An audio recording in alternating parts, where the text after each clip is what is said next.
Primeiramente, bom dia. Visto que o Dia das Bruxas está se aproximando, eu vim caracterizar para hoje lhe explicar sobre cidades. Vamos pro vídeo. Roda a vinheta.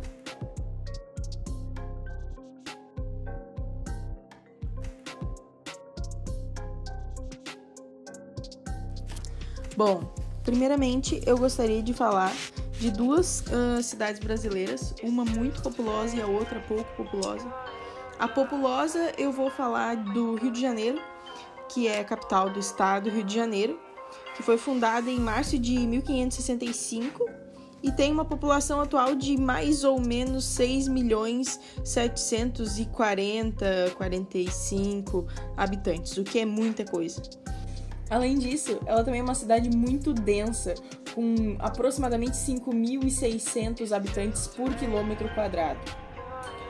Bom, agora falando um pouco economicamente, São Paulo tem um PIB muito grande, um produto interno bruto muito grande. Ele compõe mais ou menos 7% do PIB brasileiro, o que é muita coisa.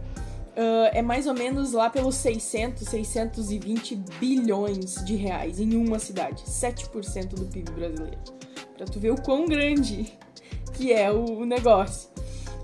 Mais uma coisa, o PIB per capita deles, ele vem diminuindo, ele diminuiu de 2019 pra cá, de 2015 pra cá. Em 2015 era aproximadamente 49.500, mas agora ele é 48.400, uma coisa assim, ou seja, ele vem tendo uma diminuição. Bom, agora falando das principais atividades econômicas, a gente tem o comércio, o turismo, os serviços, a construção civil e as indústrias. Bom, já que a gente falou de indústrias, é bom eu falar também que se destaca as indústrias bastante pelas indústrias de ponta e pelas indústrias de petróleo, setores de petróleo. É isso. Agora vamos para a próxima cidade, né? Bom, então agora eu vou falar de uma outra cidade aqui no Brasil também, e ela é uma das cidades menos populosas do Brasil, e ela é aonde? Aqui, no nosso bom e velho Rio Grande do Sul. O nome da cidade se chama Engenho Velho, e ela tem, no último censo, ela marcou como se tivesse mais ou menos 1.500 habitantes, com uma densidade bem pequena também, de 21 pessoas por quilômetro quadrado. Sendo assim, ela tem o seu produto interno bruto de mais ou menos R$ 35.500, isso é um dado de 2019 também, e a sua economia gira em torno da agricultura e dos serviços gerais. Assim, então, vocês me perguntam, tá, mas como é que uma comunidade tão grande e uma tão pequena podem ser chamadas de cidade as duas? E eu vou te explicar. As duas podem ser chamadas de cidade porque ambas têm um órgão que regulamenta o lugar, uma prefeitura.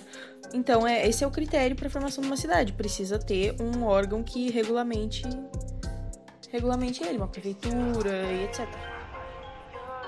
Então, vamos primeiro falar de Batman, que é uma cidade no sudeste da Anatólia, na Turquia. Essa cidade ela tem uma área de mais ou menos 660 km² e uma população de 381 habitantes. Isso é um dado de 2012, é um pouco antigo o dado. Então, a densidade dela é mais ou menos de 677, 678 habitantes por quilômetro. Originalmente, ela era uma vila que se chamava Ilu, mas com a década de 50 foi vindo a industrialização para aquela área e ela passou a ser um centro distrital e ela começou a ser chamada com o mesmo nome de um rio que tem ali perto, que também se chama Batman. Desde então, ela também cresceu bastante por causa da descoberta de petróleo ali na área, e daí ela até se tornou depois a capital da província homônica em 1990, por causa desse crescimento dela. E desde então, meio que a economia dessa cidade de Batman, ela gira em torno do petróleo e da indústria de petróleo ali no lugar que eles vivem. Então agora vamos falar de outra cidade, e essa cidade que eu vou falar é Memphis, no Tennessee, nos Estados Unidos. ela é uma cidade de mais ou menos 646 mil habitantes, 646 com uns quebrados. E ela tem uma área de mais ou menos uns 800 e pouco quilômetros quadrados. E atualmente ela é a segunda maior cidade do estado do Tennessee, a cidade mais populosa do estado do Tennessee. Ela ganhou esse nome, Memphis, no século XIX, por um cara chamado John Overton, que ele batizou ela de Memphis porque é o nome de uma deusa egípcia que ficava na margem do rio Nilo.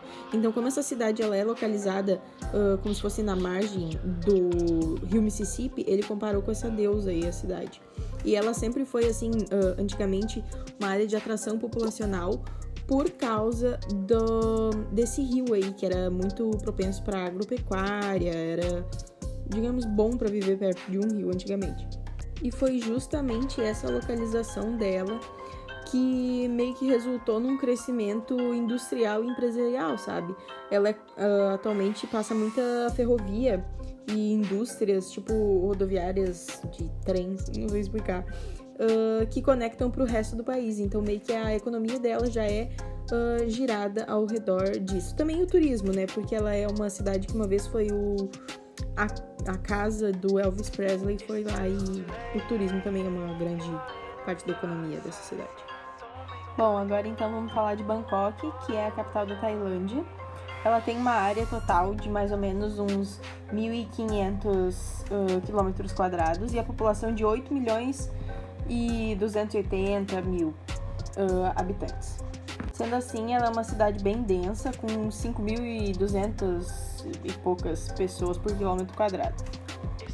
O IDH dessa cidade ele é bem alto, mais ou menos 0,933, isso pelo menos era em 2009, e ela é a 10ª cidade mais populosa da Ásia. E ela é tão populosa que ela é, eu acho, a 24ª, 25ª mais populosa do mundo. Ela é uma cidade com uma história bem ampla, bem antiga. Ela surgiu da divisão de dois reinos, que eu não sei pronunciar o nome, mas eles se dividiram em 1768 e ficaram divididos até 1782, e depois eles se reuniram e formou então a Bangkok. Foi nessa cidade que aconteceram várias das batalhas e lutas, guerras políticas na Tailândia do século XX. Então ela foi cenário assim bem caótico até mais ou menos 1980. Foi só em 1980 que ela começou a ser um símbolo político da economia e da educação. Bom, então era isso. Eu espero realmente que tu tenha gostado do vídeo e dado like, porque eu tô vendo que tu nunca dá like nos meus vídeos. E é isso. Tchau. Até o próximo.